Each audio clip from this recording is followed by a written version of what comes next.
I can't believe holiday season is here again. So that means we have a new holiday set from Subtl.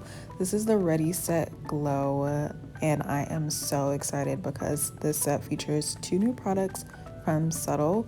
The first being a cream highlight, and it's the same shades as the powder highlight. So you have champagne and rosé. I'm applying the shade champagne, and this entire set is meant to be applied with your fingers, so it's super easy for on the go. Next, you have the lip and cheek tint in coral. This is my favorite shade of the lip and cheek tint because I feel like it complements brown skin so well and it just gives you a nice subtle warmth added to your face. And I'm also going to add this on my lips as well. I actually keep one of these in my bag for everyday wear because it just looks so nice and effortless during the daytime.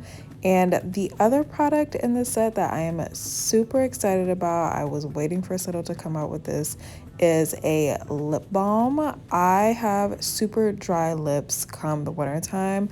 I can't find anything that will usually keep them hydrated, and this lip balm is so nice. It actually gives you a nice subtle sheen to your lips as well, almost like you have a little bit of a gloss on, and it sticks around for a good amount of time.